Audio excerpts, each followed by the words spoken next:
হতাশা মাদক দিয়ে দূর হয় না। হতাশা দূর হবে, বলে দিব, তিনটা জিনিস, মাত্র তিনটা। কয়টা ভাই? এক, 5 ওয়াক্ত নামাজ। এক কি? নামাজে আপনি অজু করে সিজদা দেন, ইনশাল্লাহ আপনার মনে প্রশান্তি না আসলে আমাকে এসে বলেন যে আসে না। চোখের পানি, মনের আবেগ যা আছে আপনার ভিতরে, কষ্ট, দুঃখ, যন্ত্রণা, সব আল্লাহকে ঢেলে দিবেন ইনশাল্লাহ। নিজের আবেগ ধরে রাখবেন এখানে, আপনি আল্লাহর জন্য ঢেলে দিবেন। মানুষকে আবেগ দেখা কি লাভ? মানুষ আপনার চোখের পানির মর্ম বুঝবে? মানুষ কি মানুষের চোখের পানির মর্ম বুঝে? আপনার পিতা যদি মারা যায়, আমার কাছে এসে দোয়া চান কান্নাকাটি করে, আমি দোয়া করতে পারবো, কিন্তু আমি কিন্তু আপনার ফিলিংসটা বুঝতে পারবো না। আপনার অনুভূতি কে বুঝতে পারবেন? আল্লাহ পাক আপনার ঘাড়ের রগের চেয়েও কাছে আছেন। সুবহানাল্লাহ, সুবহানাল্লাহ। আল্লাহ পাক ঘাড়ের রগের চেয়ে কাছে আছে। গতকালকে বাংলাদেশের একজন বরেণ্য আলেমের সাথে একটা কনফারেন্সে ছিলাম। উনি বলছিলেন যে এক ব্যক্তি, এটা শোনেন, এক ব্যক্তি খুব তার শখ যে তিনি সাহাবীদের মতো নামাজ পড়া শিখবেন। কথা বুঝতে পারছেন? সাহাবীদের মতো নামাজ শিখবেন। তো একজন বরেণ্য আলেমের কাছে এসেছেন, এসে বলছেন যে আমাকে সাহাবীদের মতো নামাজ শিখিয়ে দেন। তখন সেই আলেম আরেকজন আলেমের সন্ধান দিয়েছেন, যে তুমি তার কাছে যাও, তিনি শেখাবেন। তো সেই ব্যক্তি একটু অবাক হয়েছেন, কারণ যাকে প্রশ্ন করেছিলেন তিনি অনেক বড় মুহাদ্দিস, আর যার কাছে পাঠানো হচ্ছে তিনি অত বড় মুহাদ্দিস নন, কিন্তু আবেদ, আমল করেন। তাকে গিয়ে বলছেন উনি আমাকে পাঠিয়েছেন সাহাবীওয়ালা নামাজ শিখিয়ে দেন। তখন তিনি বলছেন ঠিক আছে, সুন্দর করে অজু করে আসো, সুন্দর করে অজু করে আসো। অজু করার সময় খালি খেয়াল রাখবা যে আমি অজু করছি শুধু আল্লাহর সন্তুষ্টির জন্য। কি খেয়াল রাখবেন? অজু করছি শুধু আল্লাহকে রাজি খুশি করার জন্য অজু করছে, আর কোনো উদ্দেশ্য নাই আমার। অজু করতে যাচ্ছে, তিনি আবার বলছেন দাঁড়াও, শুধু আল্লাহকে রাজি খুশি করার জন্য অজু করো। আবার শুরু করছেন, আবার বলছেন শোনো, শুধু আল্লাহকে রাজি খুশি করার জন্য অজু করো। এভাবে বলতেই আছেন। নামাজে দাঁড়িয়েছেন, দাঁড়ানোর আগে বলছেন শোনো, শুধু আল্লাহকে রাজি খুশি করার জন্য নামাজ পড়ো। বলতেই আছেন। এক পর্যায়ে সে ব্যক্তি নামাজ শুরু করলো। নামাজে মনোযোগ এদিক ওদিকে যায়, আর তার মাথায় এটা আসে, এই শুধু আল্লাহকে রাজি খুশি করার জন্য আমাকে নামাজ পড়তে হবে, শুধু আল্লাহকে রাজি খুশি করার জন্য নামাজ পড়তে হবে। এই চিন্তা তার মনের মধ্যে ঘুরপাক খাচ্ছে। এভাবে নামাজটা সে শেষ করে চিন্তা করছে যে নামাজ তো পুরোপুরি মনোযোগ দিতে পারলাম না। বারবার মাথার মধ্যে এরকম চিন্তা আসছে, আল্লাহ আমাকে তো মাফ করে দাও, নামাজটা আমার মনে হলো না ঠিক মতো। তখন সে ফিরে এসে তার সে ওস্তাদকে বলছেন আমার তো নামাজ এরকম করে পড়লাম, কিন্তু শেষমেশ মনে হলো যে নামাজটা হয়তো কবুল হয় নাই। আল্লাহর কাছে খুব মাফ চাইলাম, আল্লাহ আমাকে মাফ করে দাও, নামাজটা মনে হলো না। তখন সেই যে প্রথম ব্যক্তি যিনি পাঠিয়েছেন তিনি বলছেন এটাই হলো সাহাবীওয়ালা নামাজ। তারা আল্লাহকে রাজি খুশি করার জন্য নামাজ পড়তেন, নামাজ শেষ করে আল্লাহর কাছে ইস্তেগফার করতেন, আল্লাহ কিছুই হলো না। আমার কথা কি বুঝতে পারছেন? অতএব আল্লাহকে রাজি খুশি করার জন্যে আপনি আপনার আবেগ, আপনার ইবাদত সব ঢেলে দিবেন ইনশাআল্লাহ।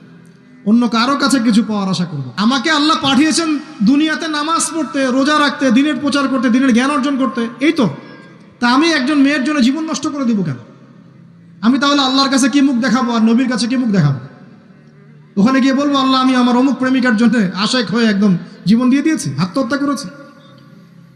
গেছে ভাই, যাইতে দেন। যে ব্যক্তি আপনার অবস্থানকে মূল্যায়ন করে নাই, সে আপনার যোগ্য ছিল না।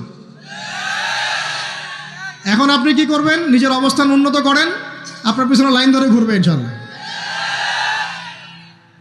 এটাই বাস্তবতা। দুনিয়া খুব খারাপ জিনিস। মানুষের অবস্থানকে মূল্যায়ন করে, মানুষের অবস্থানকেই মূল্যায়ন করে, কিন্তু আল্লাহ রাব্বুল আলামিন আপনাকে সর্বাবস্থায় ভালোবাসেন। আলহামদুলিল্লাহ। এই যে আমরা এখন অনেক পাপ করছি না, আল্লাহ কি আমাদেরকে আযাব দিয়ে ধ্বংস করে দিয়েছেন? আল্লাহ পাক এখনো আমাদেরকে ভালোবাসেন, রহম করেন। আল্লাহ পাক অপেক্ষা করছেন কখন তওবা করবে, আমি তওবা কবুল করব। এই কখন আমার বান্দা খালি একবার বলে আস্তাগফিরুল্লাহ, আল্লাহ পাক সাথে সাথে মাফ করে দেবেন ইনশাআল্লাহ। আর সেই আল্লাহকে ভুলে আপনি কার পিছনে ছুটছেন? আমরা কিন্তু নিয়াত করতে পারি ভাই যে আমরা যারা ওয়াজ শুনলাম জীবনে কোনোদিন সিগারেটে হাত দিব না ইনশাআল্লাহ। রাজি আছি ভাই? অন্য বড় বড় জিনিস তো বহুত দূরের কথা। আচ্ছা, অনেকে রাজি হয় নাই কেন? আপনারা কি অলরেডি আসক্ত? আমি অনেক ভাইকে দেখেছি মাশাআল্লাহ ইফতার খুলেই একদম বেনসন টানা শুরু করে। হ্যাঁ, এটা যে হারাম আপনাদের কেউ ওয়াজ করে শোনায় নাই? এটাকে কি মনে করেন আপনারা, হারাম না হালাল? কেউ বলেছে মাকরু, নাকি মাকরু ফতোয়া দিয়েছে? মাকরুহ শব্দের অর্থ জানেন আপনি? মাকরুহ শব্দের অর্থ কি একটু শোনেন। সূরা বনী ইসরাঈল খুলবেন। কোন সূরা? সূরা বনী ইসরাঈল আল্লাহ পাক বলছেন, আমি বনু ইসরাইলকে এই কাজগুলো করতে নিষেধ করেছিলাম। কোন কোন কাজ? জেনা করো না, জেনার ধার কাছে যেও না, এতিমের মাল আত্মসাৎ করো না, শিরিক করো না ইত্যাদি। যারা আলেম আছেন তারা আমার কথা বুঝবেন। এই কাজগুলোর পরে আল্লাহ পাক বলছেন যে এই প্রত্যেকটা কাজ আল্লাহর কাছে মাকরুহ, অপছন্দের। কিসের? অপছন্দ। তাহলে এটাকে আপনি সহজ মনে করছেন? নিয়াত করি আল্লাহ পাকের সন্তুষ্টির জন্য আমরা কোনোদিনও মাদকের সাথে সম্পৃক্ত হব না ইনশাআল্লাহ। আর বিশ্বাস করেন, শুধুমাত্র মাদকদ্রব্য নিয়ন্ত্রণ অধিদপ্তর এই আইন কানুন এগুলো দিয়ে, জরিমানা দিয়ে মানুষকে মাদক ছাড়ানো যাচ্ছে না, যাবে না। কেন যাবে না এটা আপনারা খুব ভালো করেই জানেন, আমি বলতে চাচ্ছি না। অনেক সময় মাদক বিরোধী কনসার্ট করে মানুষ, মাদক বিরোধী কনসার্টে ওঠার আগে এক বোতল ডাইল খেয়ে আসে আগে। এগুলো কি বাস্তব কথা বলছি না অবাস্তব কথা বলছি? আমাদের যুবক ভাইরা কোশ্চিনকালেও মাদকের ধার কাছে যাবেন না ইনশাআল্লাহ। একটা হাদিস খালি মনে রাখেন, এই হাদিসটা মনে রাখেন। নবী সাল্লাল্লাহু আলাইহি ওয়াসাল্লাম বলেছেন, কেউ যদি মাদকদ্রব্য সেবন করে তার 40 দিনের নামাজ কবুল হবে না। সিগারেট একটা খেয়েছি, 40 দিন নামাজ নাই। এরপর যদি সে তওবা করে আল্লাহ মাফ করে দিবে। আবার যদি মাদক খায় আবার 40 দিন কবুল হবে না। যদি আবার তওবা করে আল্লাহ মাফ করে দিবেন। আবারও যদি খায় আবারও 40 দিন কবুল হবে না। আবারও তওবা করলে আল্লাহ আবার মাফ করে দিবেন। চতুর্থবার সে যদি মাদক খায়, আল্লাহ রসুল সাল্লাল্লাহু আলাইহি ওয়াসাল্লাম বলছেন, আল্লাহ পাক কিয়ামতের মাঠে তাকে তিনাতুল খাবাল পান করাবেন। কি পান করাবেন? তিনাতুল খাবাল। সাহাবীরা বললেন, ইয়া রাসূলুল্লাহ, এটা কি তিনাতুল খাবাল? কি? নবী সাল্লাল্লাহু আলাইহি ওয়াসাল্লাম বলছেন, এটা হচ্ছে জাহান্নামীদেরকে আযাব দেওয়ার পর তাদের রক্ত মাংসের যে পুঁজ বের হবে, এই যে ড্রিঙ্কস, জাহান্নামের হার্ড ড্রিঙ্কস, এই ড্রিঙ্কসের নাম হলো তিনাতুল খাবাল। আল্লাহ পাক আমাদের সবাইকে মাদক থেকে বাঁচিয়ে রাখেন। আমল হচ্ছে কোরআন তেলাওয়াত। যে ব্যক্তি কোরআন তেলাওয়াত করতে পারে নিয়মিত, তার মনের মধ্যে এই হতাশা, এই ভীরুতা, এই কাপুরুষতা কিচ্ছু আসবে না ইনশাআল্লাহ। আমি গ্যারান্টি দিচ্ছি আপনাকে, হতাশা আসবেই না আপনার মনে যদি আপনি কোরআন বুঝতে পারেন। কোরআনের একটা আয়াত নিয়ে কোনো সময় দেখা যায় 2-3 ঘন্টা সময় পার হয়ে যাচ্ছে, আয়াতটা ছেড়ে সামনে যেতে পারছি না। কোরআনের ভিতরে ঢুকলে আপনি দুনিয়াই ভুলে যাবেন কি হচ্ছে আশপাশে। আমি এমন অনেক আলেমকে দেখেছি যে একটা বই, পাতলা একটা বই, আরবি বই নিয়ে পড়া শুরু করেছেন, ওই যে ফজরের পরে জোহরের ওয়াক্ত হয়ে যাচ্ছে, বইটাই শেষ করতে পারেননি। বুঝতে পারবেন না? যখন আপনি ইলমের ভিতরে ঢুকে যাবেন, কোরআনের ভিতরে, হাদিসের ভিতরে, আপনার দুনিয়ার খেয়ালই নাই। একজন আলেম, তিনি এক রাত্রে একটা বই লিখেছিলেন, চটি বই, এক রাত্রের মধ্যে।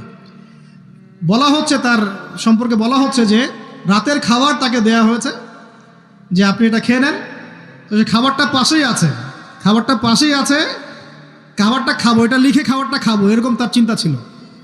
ফজর হয়ে গেছে, বই লিখাও শেষ, খাবার এই অবস্থায় পড়ে আছে, ডুবে গেছেন ভিতরে, খাওয়ার মাথায় তার খেয়াল নাই।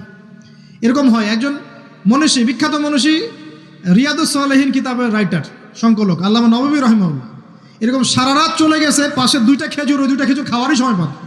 হাদিস নিয়ে গবেষণা করতে রাত পার হয়ে গেছে। আমি বলতে চাচ্ছি, যখন ইলমের ভিতরে, কোরআন হাদিসের ভিতরে ঢুকে যাবেন, আপনার দুনিয়ার খেয়াল আপনার চলে যাবে ইনশাআল্লাহ। এই টেনশন, হতাশা, এই সেই বাদ, তখনই আল্লাহ পাক আপনাকে তার পক্ষ থেকে রহমত দিবেন, বরকত দিবেন, আল্লাহ আপনার দুনিয়ার কাজগুলো করে দিবেন ইনশাআল্লাহ। তখন দেখবেন কেউ আপনার দুনিয়ার ওই কাজটা করে দিয়েছে, কেউ ওই কাজটা করে দিয়েছে, কেউ বাসায় খাবার পাঠিয়ে দিয়েছে, আল্লাহ পাকই এগুলো করাই দিবেন ইনশাআল্লাহ। তো প্রিয় ভাইরা, মাদকে যাব না আল্লাহর কাছে আসবো? 2 নাম্বার কোরআন তেলাওয়াত, 3 নাম্বার আল্লাহর জিকির। 3 নাম্বার কি ভাই? আল্লাহর জিকির। চলতে ফিরতে সব সময় মুখ চলতে থাকবে, মুখ না চললেও মনে মনে মন তাজা থাকবে, মনে মনে জিকির হতে থাকবে। মনে মনে জিকির করতে পারেন? মুখ নড়বে না, কিন্তু মনে মনে আপনার একটা জিকির হতে থাকবে, সুবহানাল্লাহ ওয়া আলহামদুলিল্লাহ, লা ইলাহা ইল্লাল্লাহ, আল্লাহু আকবার। পারা যাবে? পারে। মানুষের মন কখনো চুপ করে থাকে না, কিন্তু মানুষের মন অলওয়েজ কিছু না কিছু চিন্তা করতে থাকে না, যতক্ষণ না ঘুমায় মানুষ। তো প্রিয় ভাইরা, বেশি বেশি জিকির করবো, সুবহানাল্লাহ, আলহামদুলিল্লাহ, লা ইলাহা ইল্লাল্লাহ, আল্লাহু আকবার, লা হাওলা ওয়ালা কুওয়াতা ইল্লা বিল্লাহ, এগুলো চলতে থাকবে। আল্লাহ পাক তৌফিক দান করুন, আমিন। আমরা আমাদের সমাজে যুবকদেরকে এরকম টিকটকে দেখছি, অনলাইনে আসক্ত দেখছি, জেনায় আসক্ত দেখছি, পর্নোগ্রাফিতে আসক্ত দেখছি। আমরা দেখছি আমাদের যুব সমাজকে মাদকে আসক্ত, কিশোর গ্যাংয়ে আসক্ত। এইগুলো কি আমাদের কাম্য ছিল ভাই? আমাদের কাম্য ছিল? এই অবস্থায় কি যুব সমাজ আল্লাহ পাকের দ্বীনের পতাকা হাতে নিয়ে আল্লাহর জমিনে দিন কায়েম করতে পারবে কি না একটু আমাকে উত্তর দেন দেখি। এখন এই অবস্থায় পারবে? অতএব অবস্থার উন্নতি করতে হবে কি না? উন্নতির জন্য রাজি আছি কিনা ইনশাআল্লাহ? আমরা চাই কি আল্লাহ পাকের দিনটা আল্লাহর জমিনে প্রতিষ্ঠা লাভ করুক, আল্লাহর দিন সবার ঘরে ঘরে পৌঁছে যাক, আল্লাহ পাকের দিনের যে সৌন্দর্য সবাই সেটাই, এই সৌরভটা সবাই পাক। আমরা চাই কি না? সমাজে শান্তি প্রতিষ্ঠা হোক, আবার সেই রাসূলের মতো যুগ চলে আসুক, আমরা চাই কি না?